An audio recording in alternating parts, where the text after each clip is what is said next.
Good evening, and welcome to the Rainbow Review, a weekly news program dedicated to bringing you the week's most notable LGBTQ news stories and events.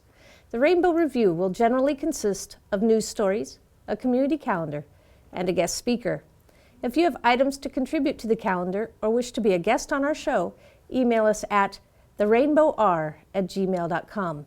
I'm Susan Frawley. Stephen Ryan is on vacation this week.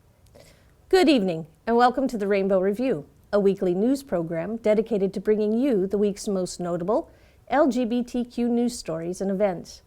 The Rainbow Review will generally consist of news stories, a community calendar, and a guest speaker.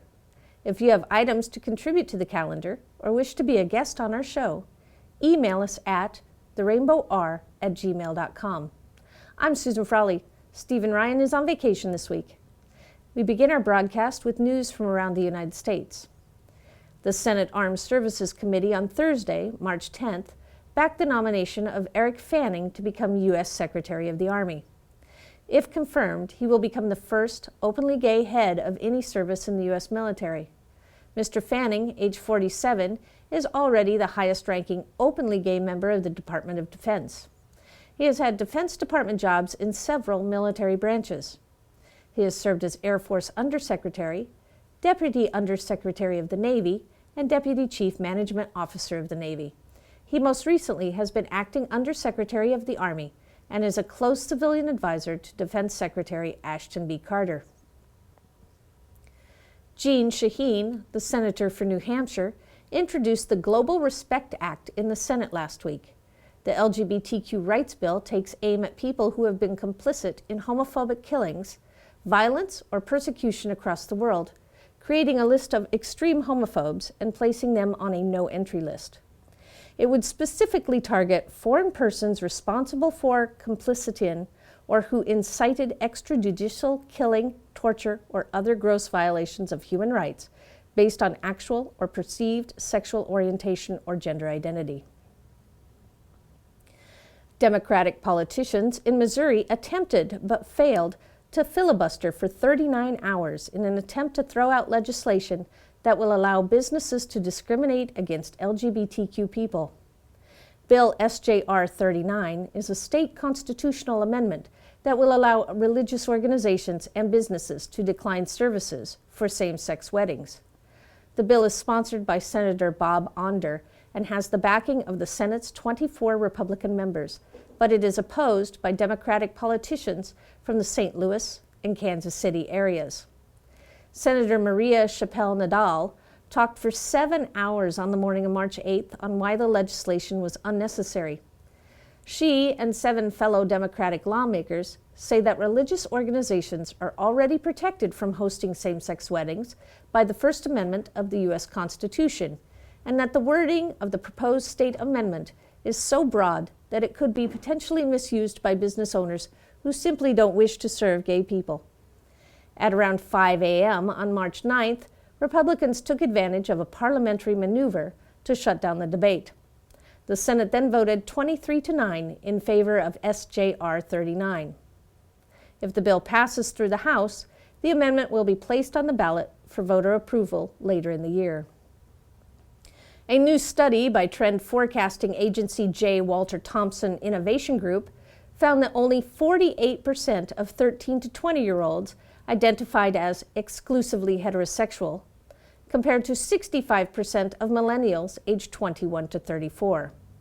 Furthermore, only 28% of millennials strongly agreed that gender did not define a person as much as it used to, whereas over a third of the younger generation felt the same. Although the survey questioned less than 1,000 people, it seems to be evidence that society is growing more and more accepting of fluid gender roles and expression. It would be interesting to see this done with a larger amount of respondents. Seattle's mayor has signed an executive order aimed at making public spaces safer for transgender and gender-diverse people. Mayor Ed Murray said in a news release March 10th that frontline city staff will be trained in the ordinances and laws that protect the rights of transgender people and protect them from harassment and violence. He also said that city facilities must be safe and welcoming to all residents. Seattle law requires that they provide access to the facilities that correspond to a person's gender identity. More cities across Indiana are working toward adopting local ordinances that ban discrimination based on sexual orientation and gender identity after a push for statewide protections failed in the General Assembly last month. In Kokomo, the City Council voted 5-4 last week to give initial approval of a proposed ordinance after more than an hour of debate. Munster, in northwestern Indiana, could have similar rules adopted next month, while an Evansville City Commission has been given more authority to investigate and enforce its local anti-bias laws. An audience packed the Kokomo Council meeting room, with opponents saying they feared the ordinance's exemptions for religious organizations could be eliminated in the future, and that it would allow men claiming to be transgender to enter public women's restrooms. Supporters argued that other cities around Indiana with similar ordinances haven't had such problems, and that the protections could help Kokomo attract businesses. Sacramento city leaders approved an LGBTQ-friendly senior affordable housing complex in the Washington Park District last Tuesday. Developers said it's the first of its kind in the area. The development is called Lavender Courtyard and will have 53 units for seniors making between 30% to 60% below the area median income. The goal of Lavender Courtyard is to create a safe place for LGBTQ seniors who face discrimination or felt a need to hide in the closet. Although LGBTQ friendly, the development is open to other sexual orientations. City Council members unanimously approved the project, which included around $2.5 million in funding. Mutual Housing, the company who owns the development, plans to begin construction of Lavender Courtyard by the end of the year. A Phoenix councilman, Michael Nowakowski, a known supporter of LGBTQ rights, is refusing to resign for making homophobic remarks. The remarks were made at a meeting with Latino pastors. LGBTQ activists worry that Mr. Nowakowski may not be supporting their rights behind the scenes. I never thought I would see the day that men and men would be married. Y yo nunca pensé que íbamos a vivir los días donde hombre y hombre se iban a casar. Or where people were allowed to go into the same bathroom as my daughter. Y que hay hombres que pueden entrar al mismo baño que mi hija. This world is changing. Este mundo está cambiando. And it's time for us Y es tiempo que nosotros to take the leadership que tomemos ese liderazgo and change it back to the way it should be. y que lo cambiemos. He stated that the remark about returning to the way it should be was in reference to prayer at City Council meetings. He has since apologized, and the mayor and other city leaders have said that his words do not represent the city of Phoenix. The LGBTQ community of Phoenix and other rights groups have asked for his resignation. He has since apologized, but refuses to resign. A federal judge has ruled that the U.S. Supreme Court's marriage equality decision doesn't apply in Puerto Rico, as it is a territory and not a state. The judge's ruling on March 8th will likely be appealed. His decision does lay out ways that he believes Puerto Rico can establish marriage equality. Further action by the U.S. Supreme Court or the Puerto Rico Supreme Court, congressional action changing Puerto Rico's status from an unincorporated territory to an incorporated one, or repeal of the marriage ban by Puerto Rico's legislators. The organizers of an entire city's Easter celebrations have decided to call them off, rather than allow LGBTQ people to participate. The Easter Sunrise Service organizer and Stockton, California's police chaplain, Jim Reed, invited an LGBTQ inclusive church to attend the citywide Easter celebrations. He later rescinded his invitation to Reverend Terry Miller after realizing that the Valley Ministries, which she leads, is LGBTQ affirming. Mr. Reed was then placed on administrative leave and then fired because he used City of Stockton email to send the message. Mr. Reed has threatened to take legal action in regard to his dismissal. On the day that Nancy Reagan was laid to rest, March 11th, Hillary Clinton mistakenly gave her fellow former First Lady credit for speaking up during the AIDS crisis. The Democratic presidential frontrunner had initially said of the wife of former U.S. President Ronald Reagan, to remember how difficult it was for people to talk about HIV/AIDS back in the 1980s. And because of both President and Mrs. Reagan, in particular Mrs. Reagan, we started a national conversation when before nobody would talk about it, nobody wanted to do anything about it. And, you know, that too is something that I really appreciate with her very effective, low-key advocacy, but it penetrated the public conscience, and people began to say, hey, we have to do something about this too. Ms. Clinton clearly had been unaware that while many in the USA mourned the death of the former First Lady, many gays reminded people on social media that the Reagan administration had publicly ignored the growing AIDS epidemic until well into the second term of a 1981 to 1989 presidency. It was recently revealed that when actor Rock Hudson was dying of AIDS in 1985, his representatives had reached out to the White House for help in getting admitted to a French hospital for cutting-edge treatment. It was reported that Mrs. Reagan did not think the administration should get involved. Ms. Clinton later apologized and said she misspoke. Lily Wachowski, half of the famous duo behind the Matrix movies, Bound, V for Vendetta, and Cloud Atlas, has come out as a transgender woman. The 48-year-old American film director and screenwriter wrote a lengthy open letter published in the Windy City Times on Tuesday, March 8th, revealing that tabloid reporters had threatened to disclose her transgender identity. She started her letter with the headline as if to mock the tabloids eager to run the story. Sex change shocker, Wachowski brothers, now sisters. In the letter, Ms. Wachowski states, I knew at some point I would have to come out publicly. You know, when you're living as an out transgender person, it's kind of difficult to hide. I just needed some time to get my head right, to feel comfortable. But apparently, I don't get to decide this. She continued saying, being transgender is not easy. We live in a majority-enforced gender-binary world. This means when you're transgender, you have to face the hard reality of living the rest of your life in a world that is openly hostile to you. I am one of the lucky ones. Having the support of my family and the means to afford doctors and therapists has given me the chance to actually survive this process. Lily's sister and directing partner, Lana, came out as transgender in 2012. Now for international news. A lesbian from the United Kingdom has failed in her bid to persuade the Hong Kong Immigration Department to legally recognize her same-sex marriage for the purposes of obtaining a visa. The former British colony allows the spouse of a person permitted to work in the territory to apply for a dependent visa, but does not recognize gay marriages. The plaintiff, who wishes to remain anonymous, applied for a visa twice and was turned down on both occasions. She and her partner entered into a civil partnership in 2011 before relocating to Hong Kong when her partner was offered a job. India has failed once again to make gay sex legal after politicians have voted down a bill that would decriminalize homosexuality.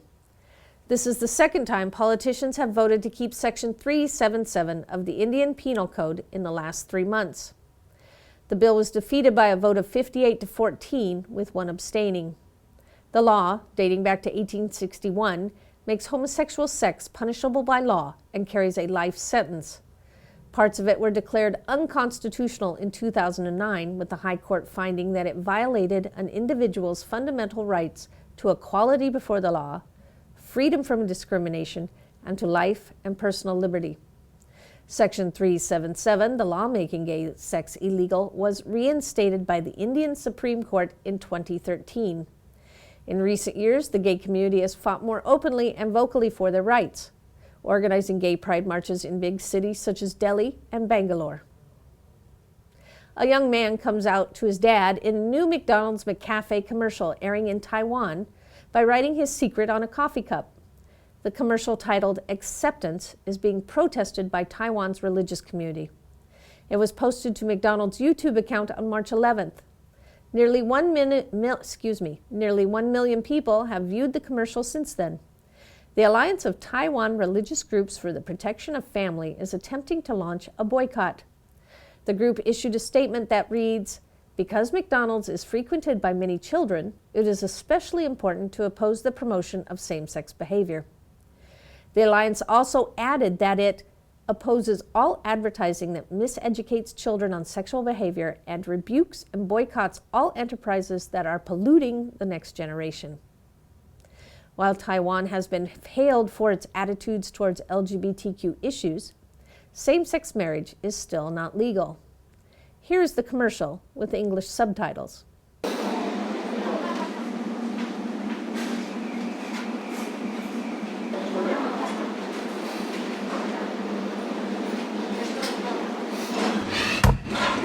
爸。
让对话更有温度。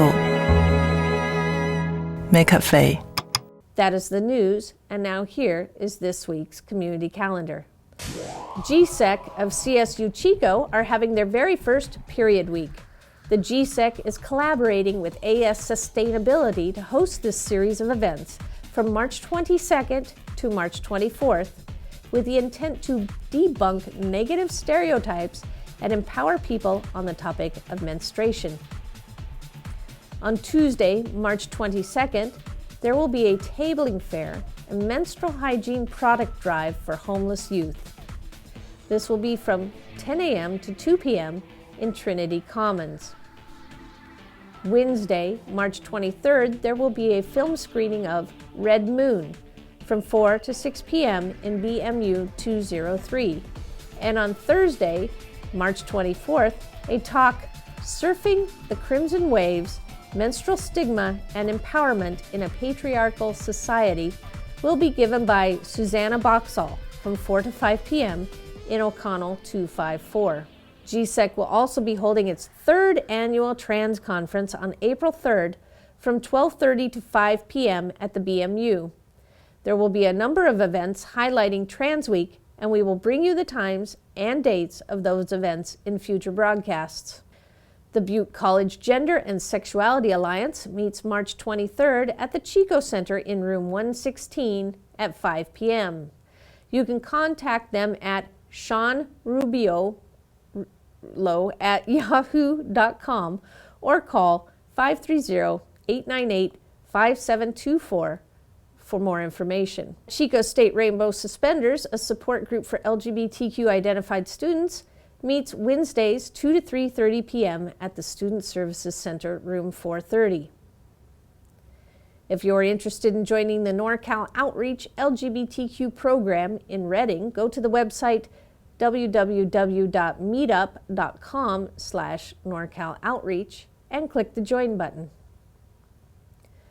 NorCal Outreach is hosting an LGBTQ-only Safe Zone training on Saturday, March 26th from 11 a.m. to 6 p.m. at the NorCal Outreach Project. To register for the event, please contact them at 530-949-6267. Also, don't forget, at the Maltese, every Wednesday is Wednesday. Each week, we will feature a different guest from our community. This week is Samuel White Swan Perkins. Tonight's guest is Sam White Swan Perkins. Good evening, Sam. How are you today? Great. Thanks for having me. Okay, great. We'll start off by asking you, the name of your business is White Swan Perkins Cultural Consulting. Can you tell us what exactly you do there? Correct. Basically, I bridge the gap, if you will, between native and non-native business entities. I also provide insights for researchers as well as do research that scholars or other professionals might be interested in. And I do trainings for the LGBT community, making sure that businesses have a place provided for them within their infrastructure, and making sure that they have a place for LGBT individuals to contribute to the overall culture of their company. Well, that's awesome. Can you tell us any more about it? Some of the places that you've done some work? Or? Sure. So I've done some work with universities such as SFSU, Berkeley. I've done some work with CSU Chico. I've also done some work at the community college level, both back in St. Louis, back home in Missouri, and in the Bay Area. You're from St. Louis, Missouri? Correct. I was born and raised in St. Louis, Missouri, and have been here since '98. 98. That's cool. That's Yeah, cool. Do you ever go back and visit? Not often enough. No? Not often enough. Okay. So, can you tell us, well, actually, would you mind telling us what your tribe affiliations are? Sure. Yeah. Before I do that, though, I want to take a second to honor the fact that we're all sitting basically in occupied Mechoopda territory. This is land that was originally in the holdings of the Mechoopda people, and hopefully in time it will be returned to them and to the members of the Round Valley community. That being said, my lineage can be traced not only to the Welsh and German folks, but and that's actually to a little village in Wales named Llanrwst, but then also to a part of northern Germany. We can trace my Cherokee heritage all the way to a little town called Tahlequah, Oklahoma, and to Perkins, Oklahoma. And the Siksikaw side comes from Browning, Montana. And my family has been in the St. Louis area for, on my dad's side, roughly, 60, 70 years now. And my mom's side of the family is British and from the Welsh area and the area of Wales, and they've been in St. Louis since, I believe, the late 1700s. They're one of the founding families. Wow, Correct. that's very early for Right. that part of the world. The earliest. Really, really early. That was the Right. middle of nowhere. Well, you got to That was remember too, though, back then St. Louis was kind of like the San Francisco of its time, and that's about as far west as anything went.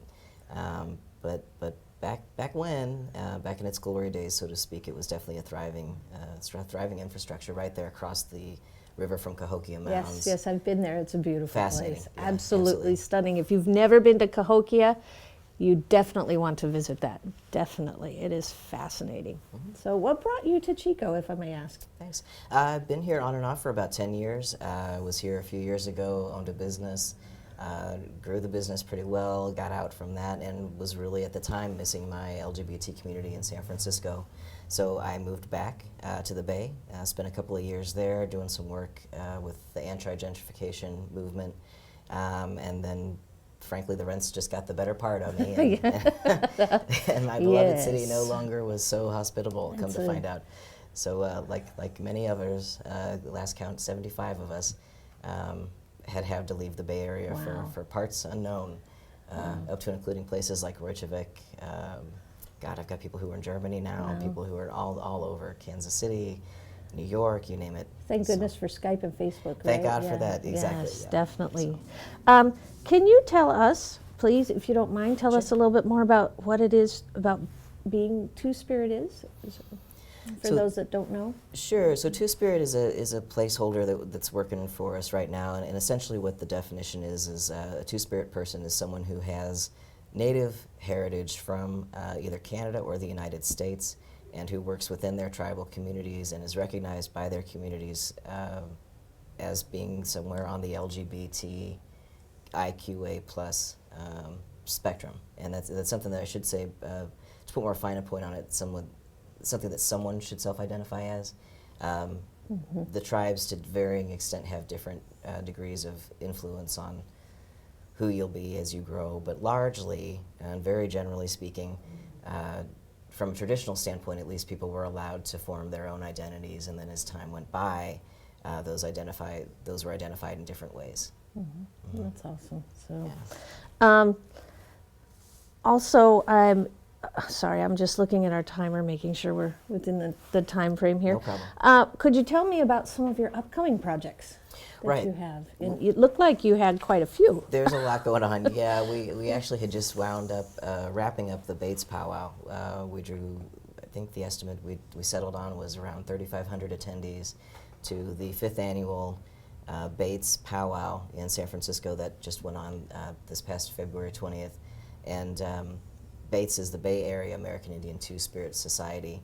We had a big traditional dance at Fort Mason, and that went off very well. It's an exciting dance because it's the world's only two-spirit produced powwow that's open to the public. Oh. It's also a little bit different in that we get away from the typical powwow model where things are very gendered, and sometimes there's a bit of that patriarchy that slips in with the royalty and stuff that's based on a very monarchical kind of system that isn't really traditional. So what we try to do is degender categories and have a competition that's more inclusive for everybody. Okay. But on the tail end of that, I went ahead and have started working on a project as a freelance journalist. I have several different outlets that I work with, but one of them right now is News from Native California.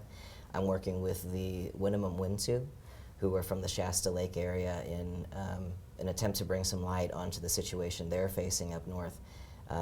It's much like a Hydra-esque situation where they have a bottling plant that's owned by Nestle, who's leasing the lands for literally dollars a month, and there's just no profit for the tribe whatsoever there. Plus, they're tampering with areas that are traditional and sacred, and they are there without a permit. The Shasta Dam and its tie to fracking and excessive ag business. No one's against ag business. It's just the excess that people are concerned about. And the overall health of the salmon. You know, the tribes out here are salmon people, much like my people, the Siksika up north, or Buffalo people. Without them, they will cease to exist. So it's incredibly important, particularly for them and their young women, that they make sure that the water levels stay the right accessible temperature and height, so that the girls can presume on with their ceremonial traditions and go on to becoming women in the right traditional way according to their worldview. That's awesome. So also trying to battle the ski resort that's up there on Shasta and making sure that the Winnemem have as much exposure on these issues as possible. Also feel free to join us at the Sacramento Two-Spirit Society for the spoken word event, which is coming up 26th of March. There's going to be some free food. I understand there'll be a taco truck and a DJ with some beats. Please come on out, and we'd love to see everybody. It's a public event. Come on, come on. Thank you so much Thank for you, Susan. being here. I want to Appreciate you. just say one more thing here, and that is that I noticed that you're interested in creating a local quarterly meeting space. Can you just Correct. really quickly just give us details on that and how someone can contact you? Yeah, you know, just briefly with the history of the genocide here in Butte County, what happened, there's been a large loss of the LGBT tradition as it went here with the Round Valley tribes. And so what we're trying to do is create a space that's welcoming for Two-Spirit people in Butte County and the Tri-County area. If there's anybody out there who's interested in meeting perhaps quarterly to sit down, maybe at Cozy, and just know that there's other community out there, and to create a pop-up native space, if you will, feel free to contact me. I'm on Facebook, or you can reach me at Gmail at samuel.whiteswanperkins@gmail.com. Awesome. Thank you Great. so much, Thank you, Sam. Susan. Appreciate Thank you. you. You have a good evening. You too. Thank you. Bye-bye now. Yep. Next week, our special guest will be Melody Propstol from Catalyst Domestic Violence Services. If any of you are interested in appearing on our show as a guest to either promote an event or showcase your own business or talent, please email us at therainbowr@gmail.com. The Rainbow Review is dependent on support from the community. If you are interested in sponsoring our show, please contact us for details. All contributions are tax deductible. You can also contact us on our Facebook page at The Rainbow Review. And that is our show for the week. Thank you for watching, and have a wonderful night. If